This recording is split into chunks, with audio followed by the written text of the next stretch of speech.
Então, continuando, nós também temos as pinturas, como eu já falei, né? Que nos vão retratar histórias também por meio da pintura. Alguém cria aquela pintura tentando expressar, né? Vamos dizer, expressar o que representou um determinado fato histórico, tá bom? Então, as pinturas também, elas são fontes.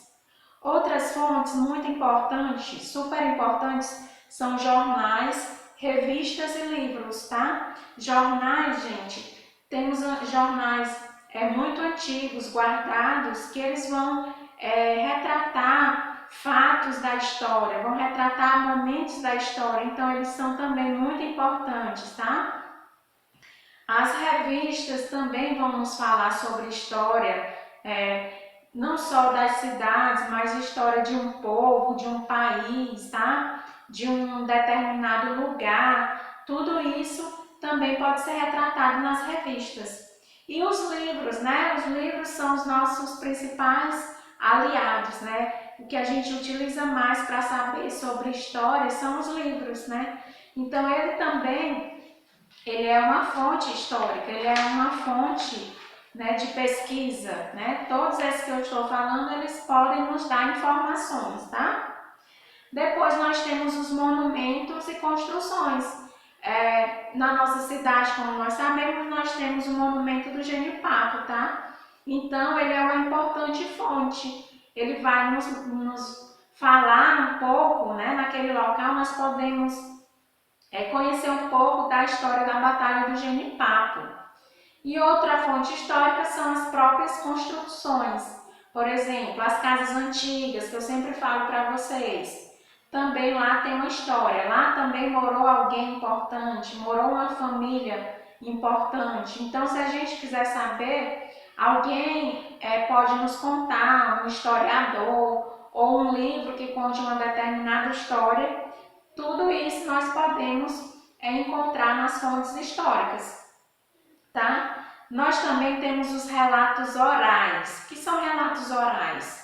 Né? Relatos orais são histórias contadas por pessoas, né? Se eu conheço, por exemplo, a história da Batalha do Genipapo, e se uma pessoa chega para mim e pede para eu contar, então isso é um relato oral. É eu falar, né, daquela história da maneira que eu sei, da maneira que eu compreendo, da maneira que eu entendo. Então também os relatos orais, né, as histórias que as pessoas contam, também são chamadas de fontes, tá?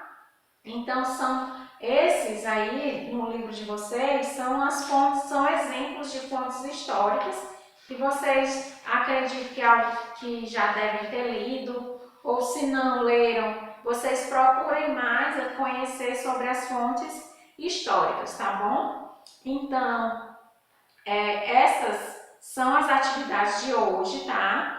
Eu espero que vocês tenham acompanhado aí. E na próxima aula nós vamos dar continuidade às nossas atividades e aos nossos conteúdos, tá bom?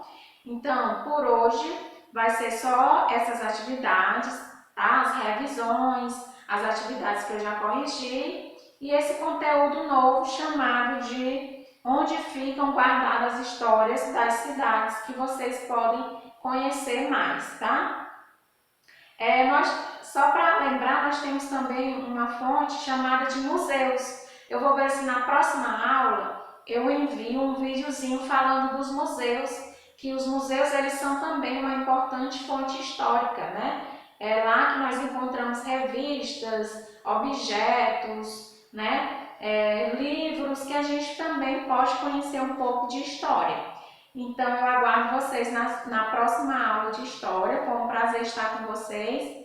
Tenham um bom dia, tá? E até a próxima aula. Beijos, até mais, tá?